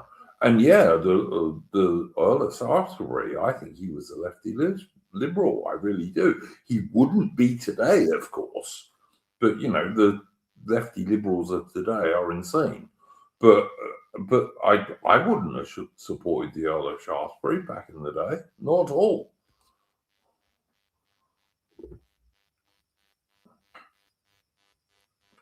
Tharium, what do you think about this as an independent voice? Sorry, I had to take care of something, so I missed a chunk of this. So, what was this about? Sorry. Aaron and I are arguing about who was a lefty liberal in the 19th century, pretty much. I think that's fair. I mean, yeah, it's how do you look at it? Because these days, by today's standards, nobody. By then, yeah, sure, some of them were. I mean, like there was the star of it back then. Yeah, you know. I mean, the Shaftesbury was, he did some good things, but by my standards, he was a lefty liberal. I'm sorry, he was. Aaron doesn't think he is, which is fine. That's okay. It's just it's a difference of opinion on history. It's like it's like people who say the like the Puritans of the day. They were basically the lefties of the time, the social justice warriors, and you see the same sort of zealotry in today's social justice warriors. They have some cause, and it's just all consuming. Well, maybe Aaron will get this one because I know Aaron's into this era. Although I will say on the slavery thing, I am more with you on that. It's like, I think like a much more sensible thing would just be you just ban it from going forwards. You don't need to go and buy off all the slaves across the whole empire. And then eventually it's just going to fizzle out anyway without that huge expenditure. And the British government and therefore the British taxpayers were paying for this until quite recently. Yeah, it has to be said. Especially with hindsight, it's like nobody cares. We don't get any credit for it. So what was the point? What do you hear on the biased brainwashing corporation every fucking day? Oh, the British Empire was all about slavery, even though we got rid of it in the 1830s. Makes no difference to these people. They hate us anyway. They would have hated us whether we got rid of slavery or not. Yeah, but as I said, like you know, it's like the average, like, because as I said, like this is the thing about shit-livers have a wrong idea about with the union. It's the idea that, you know, guys like William T. Sherman were like these egalitarian liberal types. And it's like, no, they weren't. Like, no, they weren't. Like, and it's like, as I mentioned earlier, you know, the most popular abolitionist book of that day in the 1850s, 1860s was a guy who basically was just making the argument of, well, the white man is superior to the blacks, but slavery is not the way to do it, and that, you know, the best thing to do in context of slavery is get rid of it and ship all the blacks over to Africa. That was the impending crisis of the South book as a short synopsis, was basically just slavery's bad. Grant's family, Grant's wife's family, General Grant, his wife's family owned slaves. Yeah, they did. Yeah. I'm sorry. Yeah, but Grant's father was a friend of John Brown in New England as well. Yeah, but his wife's family owned slaves, so you know, obviously that wasn't a big deal to Grant because he wouldn't have married her if it was. But yeah, look, I'm not trying to get into an argument with Aaron here. But if you look, and I know Aaron knows about this stuff because we've talked about it before, when Disraeli and Salisbury were defending the the Turkish Empire in the 1870s, it wasn't on the basis that the bloody Turks were being nasty to their Christian subjects, which they were. It was on the basis of keeping Russia out of the Mediterranean, because that mattered to the British. And when it comes to this stuff, it's a bit like, people will talk about World War II when they talk bullshit. And I did a stream only a day or two ago about Winston Churchill's career. And people will try and tell you today that Britain went to war in 1939 to save the Jews, which is ridiculous. It's ridiculous. It's got nothing to do with anything. Hitler hadn't even killed many Jews in 1939. Hardly any, in fact. Certainly, like, Hitler was an amateur in mass murder compared to Stalin. But people will try and tell you today, oh no, Britain had to go to war in 1939 to save the Jews. Get fucked. It's nonsense. No one talked about that. You can't bring these 21st century liberal lefty bullshit moral debates into historical subjects. You just can't. I mean, this is the boomer truth, really, though, isn't it? Yeah, it's boomer truth regime. Exactly correct, Aaron. I totally agree. But Aaron, what's your view on this, mate? This was your idea for a stream, and I like you. I don't always agree with you, but I do like you. So go for it. Just one thing I was to come back to, Duke, on that. You did the comparison between Disraeli and Salisbury going defending the Ottoman Empire versus the American Civil War. Well, there's one big difference there. Salisbury and Disraeli had the united support of Parliament behind them. Palmerston didn't have that. That's the point. Yeah, sure. That I'll agree with. Yeah, sorry. Maybe I misunderstood you, Aaron. That's the point I was making. No, fair enough. Therefore, I understand you. It's a bit like, I really like General Gordon, or I reckon he was a great Christian hero. But was he right in what he did in the Sudan? Always? I don't know, to be honest. I think he was a great Christian hero, but I'm not sure he always did the best thing for Britain. Mm-hmm. Yeah, I mean, it's always different with hindsight, of course. Yeah, absolutely. Yeah. See, I look at this, right? Whereby the United States destroys the British Empire from, I guess you could say, 1917 onwards. Okay. That's when they start laying it. Yeah, especially in World War II. The United States, as I said in the last stream I did, in late 1942, an American cruiser gets sent to Cape Town in South Africa to take away the very last British gold reserves back to the United States. And part of the Lend-Lease agreements was that all of the companies that British companies owned in the USA were sold at knockdown prices, cheapest prices possible, to Americans. So by 1943, Britain's totally bankrupt and is basically nothing but a military colony of the USA. And that was Churchill's doing. Churchill was half American, which I'm sure had nothing to do with it, but maybe it did. That's my view of history.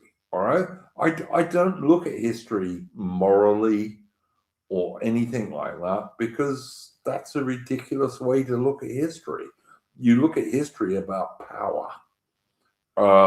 And Britain going to war with the USA in 1861, from a British point of view, would have been totally the right thing to do, because that is the one chance we had to split America into two nations, not one. Mhm.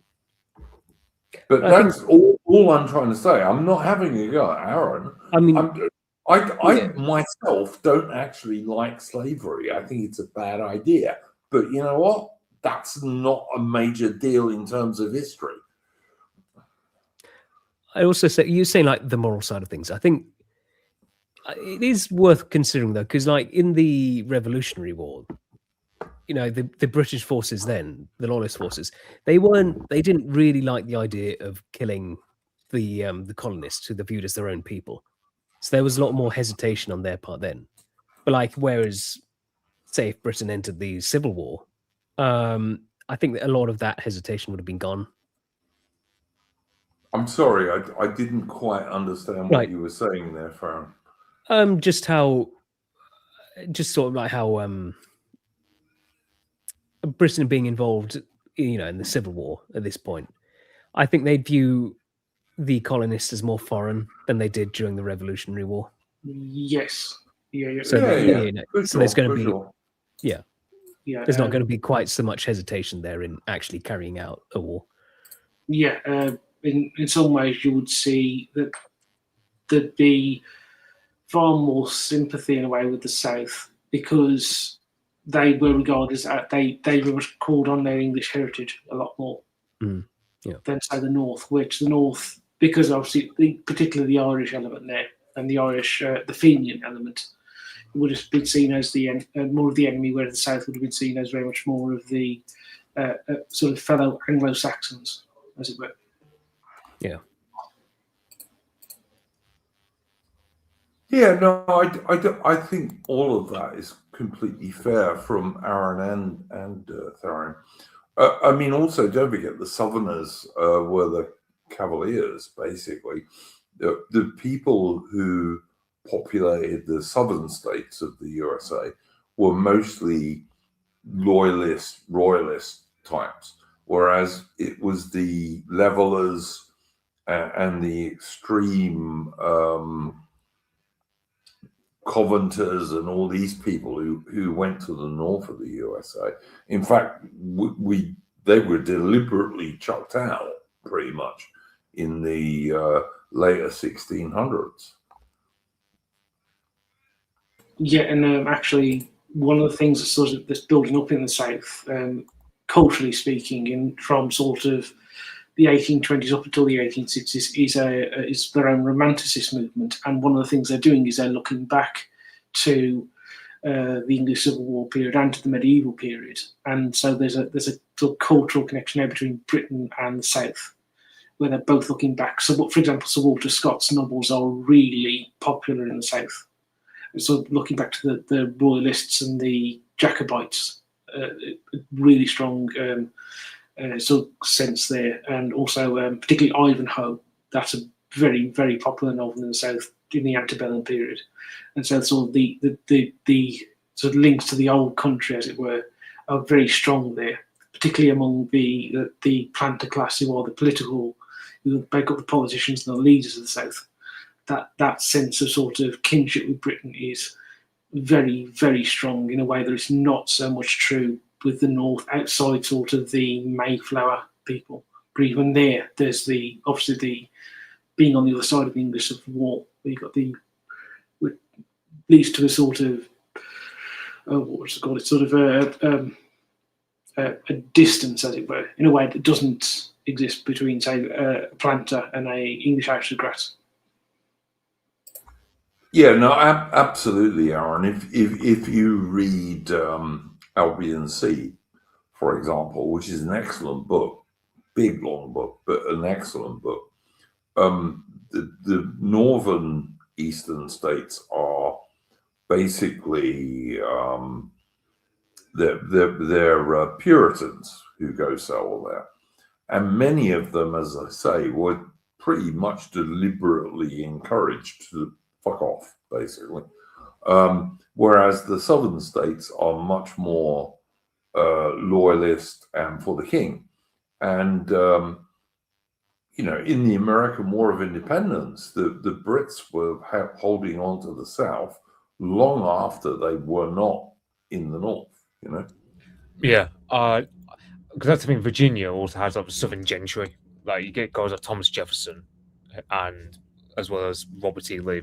They're kind of like, it's kind of like an aristocracy in a country that forbids aristocratic titles, if that makes sense. Like, so for example, Thomas Jefferson, his family are educated in Greek, Latin, and pretty much live the same way as our aristocracy do, on this side of a pond. So that just kind of tells you how much, it's kind of like the more things change, the more they stay the same. And I know with Thomas Jefferson was kind of like, he was kind of personification of the South in that complicated feelings about slavery already. I mean, even in Jefferson's day, Jefferson himself was thinking in the long term the South would have to get rid of slavery. He just didn't know how to get rid of it because, problem is Southern economy depends too much on it, and there's not an easy solution to it. Although there were gradual attempts to get rid of it in the long run. I mean, I forget the name of the law, but there's like this sort of right of womb, I believe it's called, or something like that, where the idea that just because you were born to a slave doesn't mean you are inheriting that slave status anymore, unlike what used to happen. So even like before the Civil War, there was like a gradual degree where the South were coming to terms with the fact that slavery is not going to be around in the long term. But yeah, Confederacy being demographically screwed. I mean, I think it's at South Carolina, where 60% of the population were slaves in 1860. So that's just kind of tells you, like, I don't think slavery was going to happen. It either go away peacefully or by force. Anyway, like, it was never going to happen by 1900 that they still have slaves. I think all of the serious Southern politicians realized it was, there was a time limit on it, to be honest. And listen, like I said, I'm not defending slavery. I'm not in favor of it. I think Britain was right to get rid of it in the 1830s, although I don't think we should have paid so much money to get rid of it. But does it do us any good? As Farium said, no, it doesn't. The people who hate us still hate us, and you'll still see on the Bias Brainwashing Corporation every single week something about, the British Empire depended on slavery, even though the British Empire had no slavery from the 1830s. Just to answer 200 years ago, guys. Mm-hmm. I was going to answer Angelic, because Angelic's domain, he says about would the Confederates have a Liberian escapade of one? I mean, Abraham Lincoln was a member of the American Colonization Society, which proposed that all the freed slaves would then all be transported over to Liberia. Mm-hmm. Yeah. And I know in the case of the Confederates, I mean, Robert E. Lee, for example, he had a number of slaves that he inherited in a will, but in said will, I believe it was his brother or his father, I can't remember which relative it was, he said that the slaves were to be freed. The only thing was, these slaves, they want to go north, but they can't read or write. So Robert E. Lee, before he freed them, he educated them. And that's always forgotten by all the liberals, basically. Didn't Robert E. Lee also want to offer freedom to Southern blacks who fought for the Confederates? Yes, he did. Yes, he did. He also said upon the eve of the Civil War, he said, look, if you could free every single slave in order to avert the Civil War, then you do it in a heartbeat. So, yeah.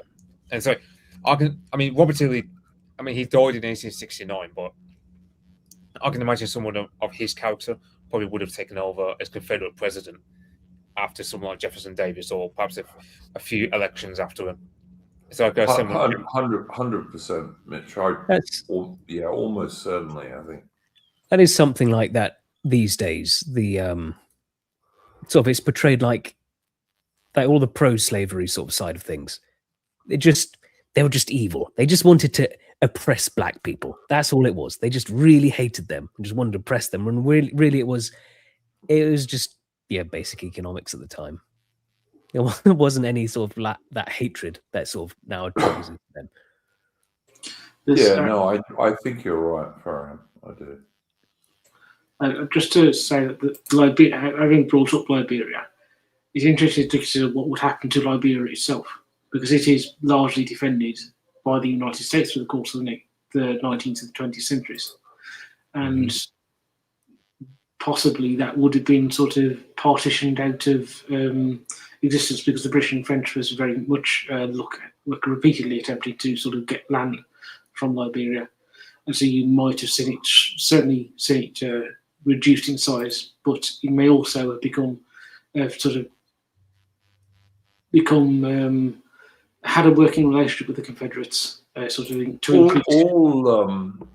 all that needed to happen with Liberia was for the Americans to do what the British did with Sierra Leone, which is next door to Liberia, and put a governor in there and a few troops, and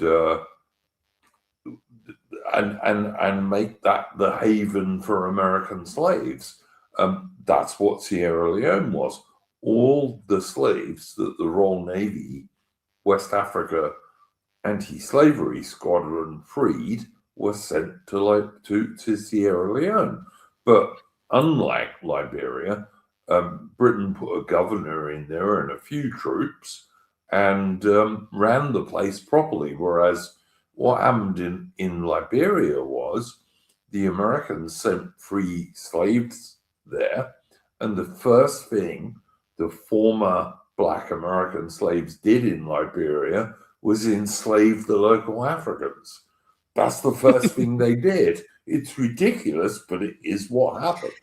And actually, I think he would have ended up. There wouldn't have been a Confederate governor over Liberia, but I think you would have had essentially a similar relationship in terms of ex-slaves going to Liberia. There probably would have been the Confederates would have been sort of offering sort of transport there, and the Liberian government was always in the 19th century looking for more Black Americans to come over, and so you would have had some a large-scale support from both ends for emigration to Liberia.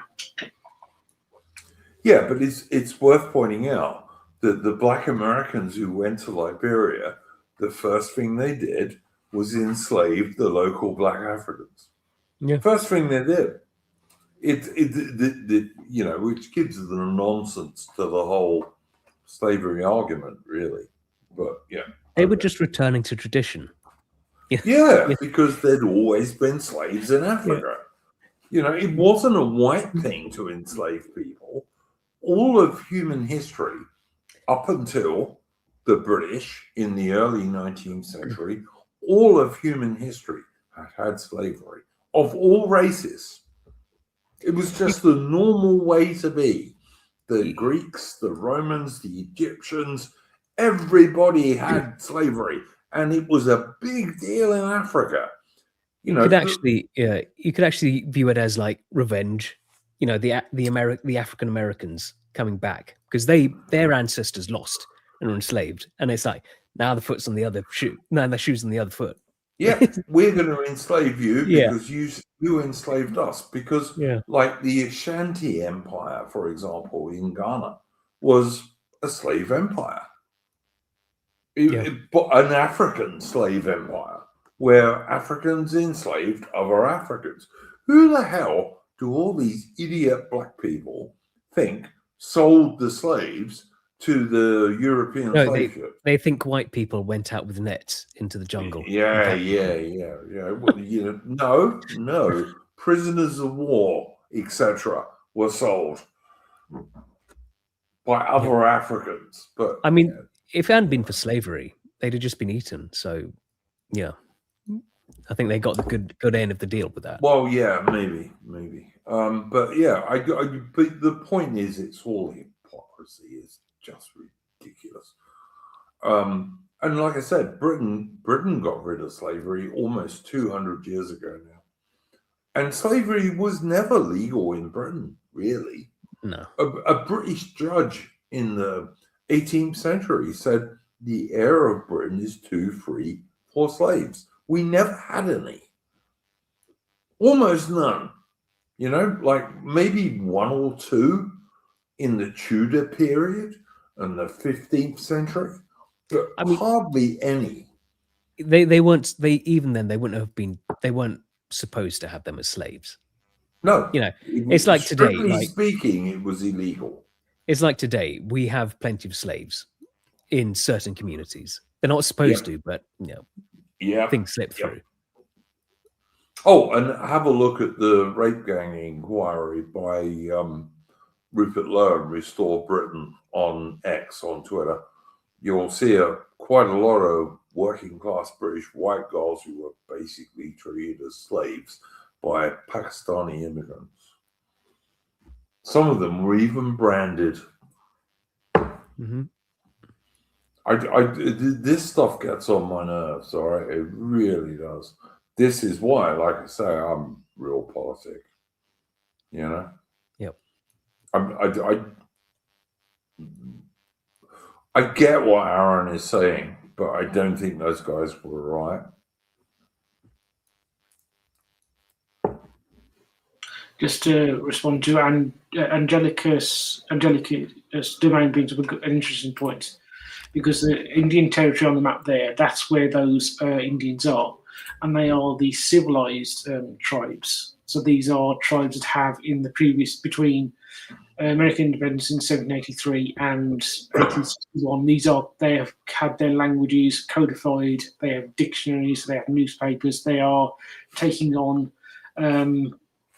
sort of American, sort of Anglo-Saxon norms.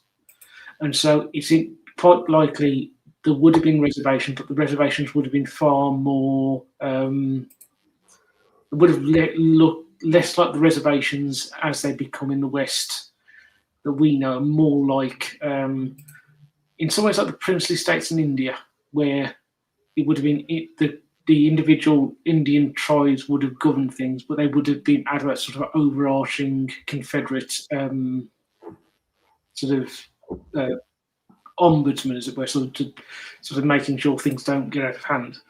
So they would have been allowed to, within those sort of reservations, live as they wish.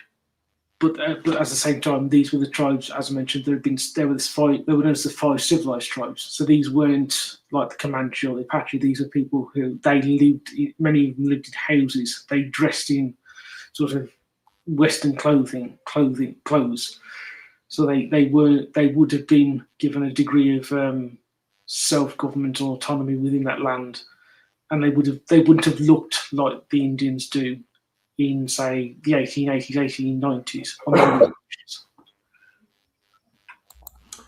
Watch the Clint Eastwood movie, The Outlaw Josie Wales, and there's one of the civilized tribes in that movie, and he says, the American president said to us, endeavor to endure, but they sneaked up on us. And they've been sneaking up on us ever since, which I think is actually one of the better movie lines. And the Outlaw Josie Wales is a damn good film. Clint Eastwood is ex-Confederate soldier in that. It's quite a good movie.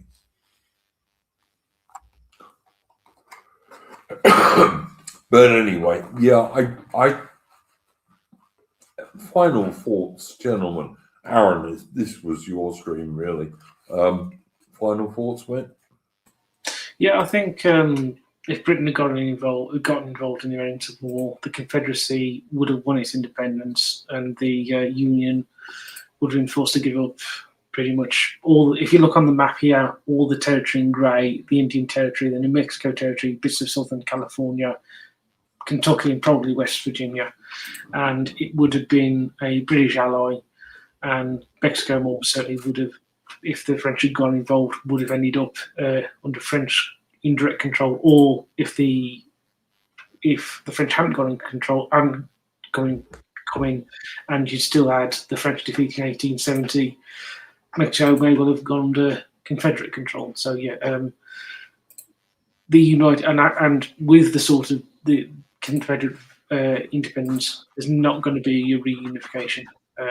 You're going to see into the 19th century, throughout the rest of the 19th century, into the 20th century, two separate American nations developing, and that they will never reunite. Yeah, fair enough.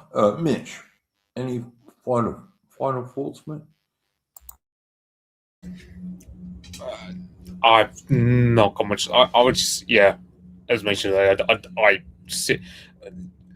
remember one time asking AI, like, "Oh, what was a British intervention into the American Civil War?" I just decided to pick his brain because I thought, you know what, do for the giggles. And like I said, that the Americans could mobilize millions of men, which I just thought I had to. I nearly wet myself laughing when I heard that.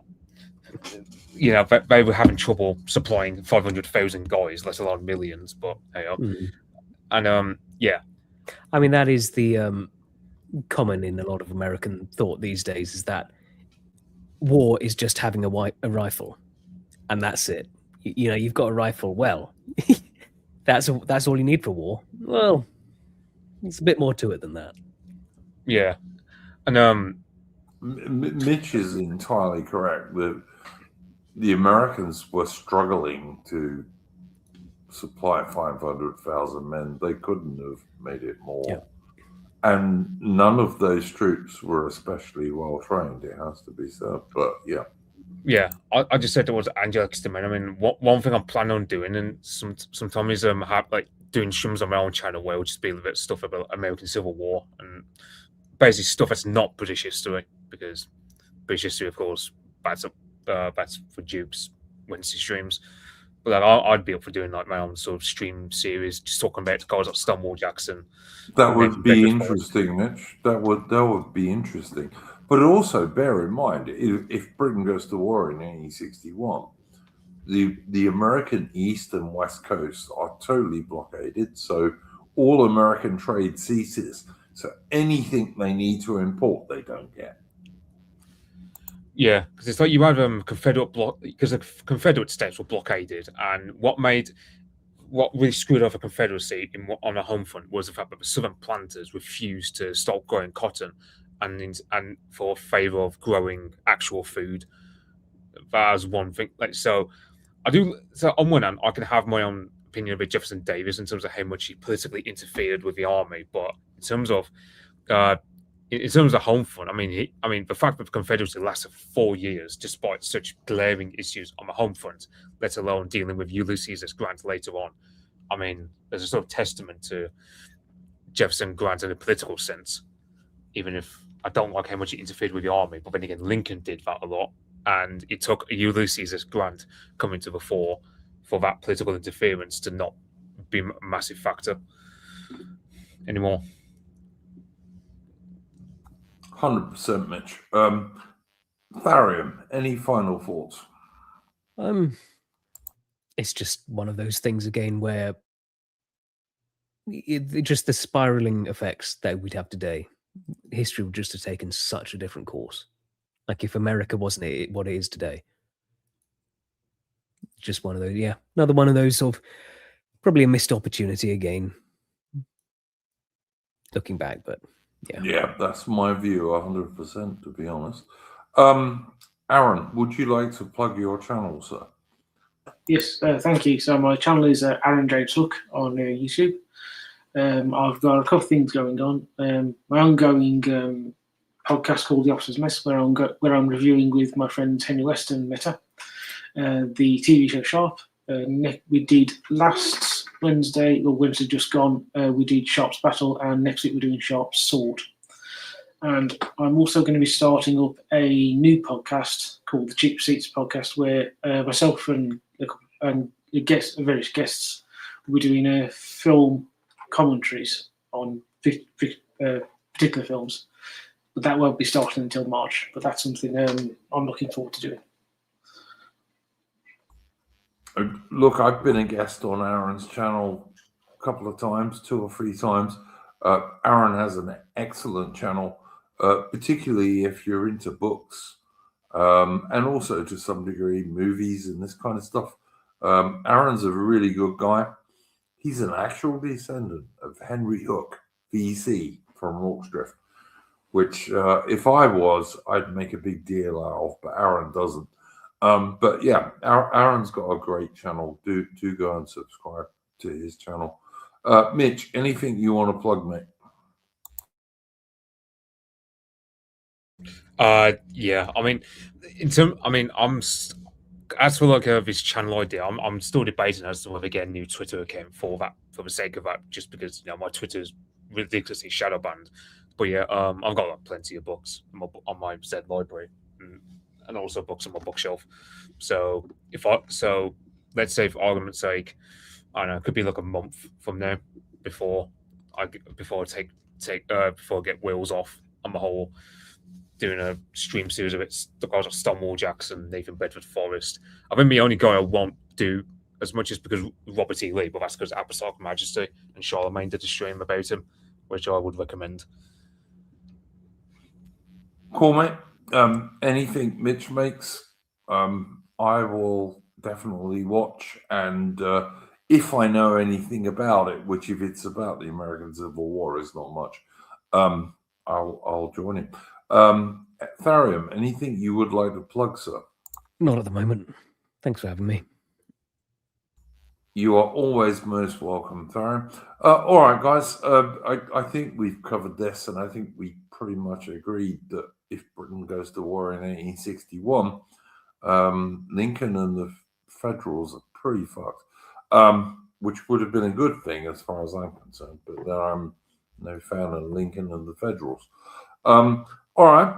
We will be back tomorrow for our normal weekend stream.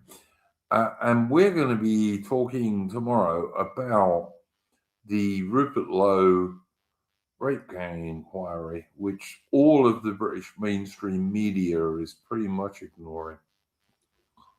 And it's pretty horrifying, to be honest, what has been done to some of these girls were like 10, 11 years old. We're not talking about teenagers going out partying, 10, 11-year-old little girls who basically should be playing with dolls, as far as I'm concerned. It sickens me. It angers me. But yeah, we'll talk about this tomorrow. And I think we also need to talk about Nigel Farage trying to claim that Epstein might have been a Russian agent. Like, only the most insane people in the world, or people so dishonest that they are lefty liberals, doesn't know that Epstein was mostly a Mossad Israeli agent. Did the CIA and maybe MI6 get information off him? Quite possibly. But Epstein was like mostly a Mossad Israeli agent. I mean, he would talk about going to meetings and saying, yeah, there's going to be abundant goyim. Now, goyim is a Jewish expression which means cattle. It's a very insulting expression. There are other Jewish expressions that don't mean that. Well, and it's just a slur for all non-Jews that they have. Yeah, it's a total slur, Tharium. Yes, it is. But it's like nigger for non-Jews, basically. Yeah. But yeah, so like Nigel Farage came out with this, and I just laughed. And if you ever thought that Nigel Farage was not containment, that should convince you that he is, as far as I'm concerned. And from the time I said this on Twitter, I lost 4 subscribers, because obviously they're guys who like Nigel Farage. But what a shame. But yeah, we'll talk about those 2 things on Saturday. Saturday night UK time. Thank you very much to Aaron Hook, who suggested this stream. I thought it was interesting. And thank you to my other guests, Mitch and Tharium. Go well, guys. And in the meantime, don't let the bastards grind you down.